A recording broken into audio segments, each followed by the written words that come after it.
Hello, my name is David Douglas, and I am in long-term recovery from addiction. I haven't had to use any substances, alcohol, drugs, all of it, since March 25th of 2007. Prior to that, I think it's important to note that I was also able to be in long-term recovery for over 10 years, from February 21st of 1996 until somewhere in October of '06 when I decided to drink again. It didn't go well. Within a couple weeks, I went from drinking alcohol to smoking pot to doing lines of cocaine, the whole deal, and was lucky enough to stay alive, not kill anyone else, not commit any crimes, and get right back on track in recovery.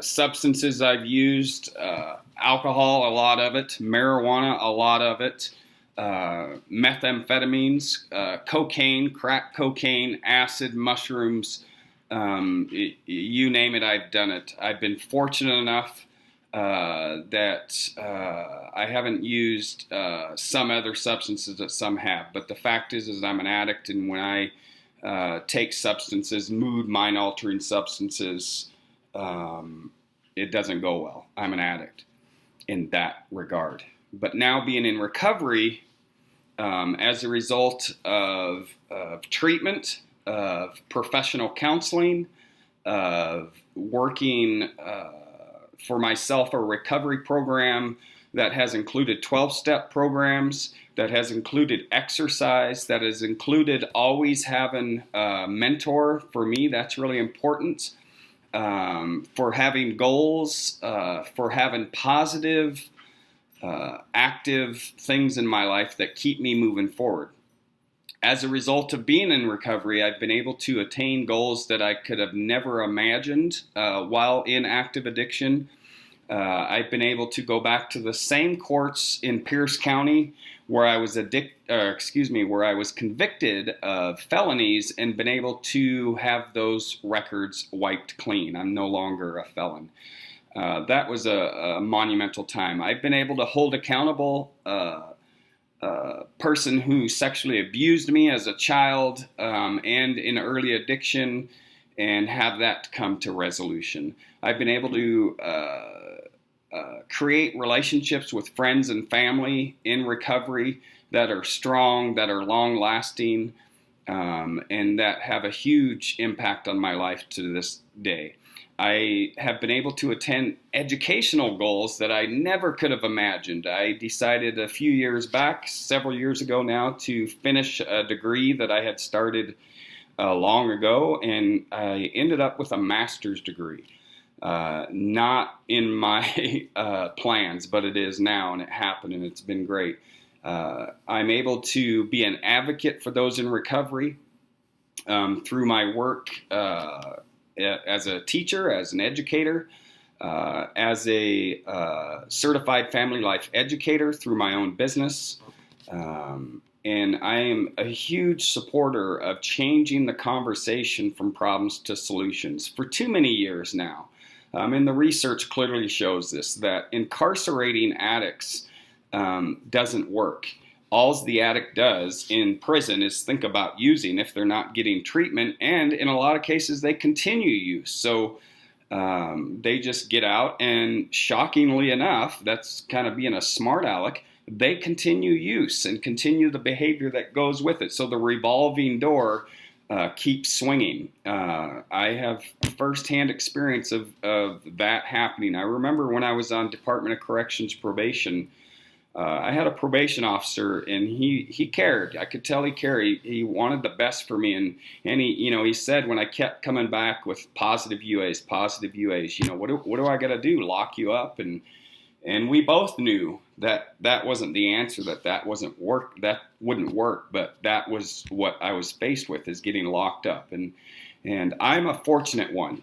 I always say that I'm one of the fortunate few that has been able to get the support that an addict needs to maintain long-term sobriety.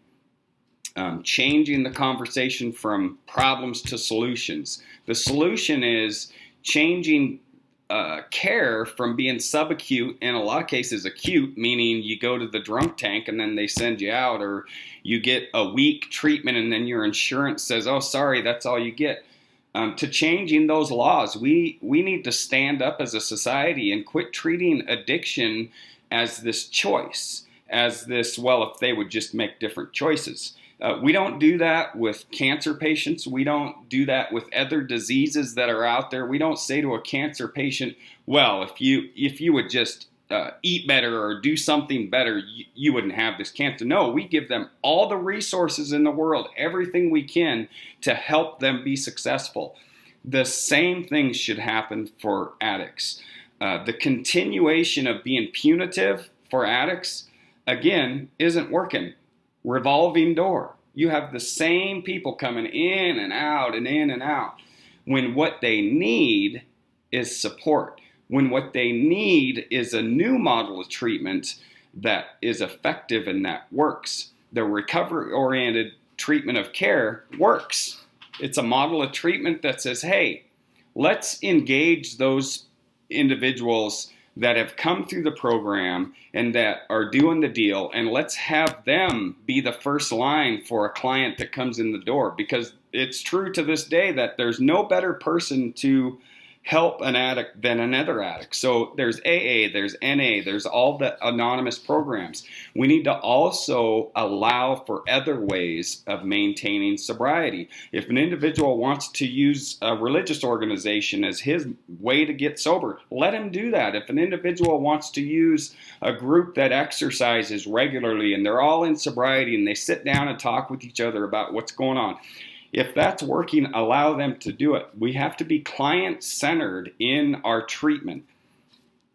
I am very fortunate to be where I'm at today. I'm very excited to continue sharing my story of success in recovery.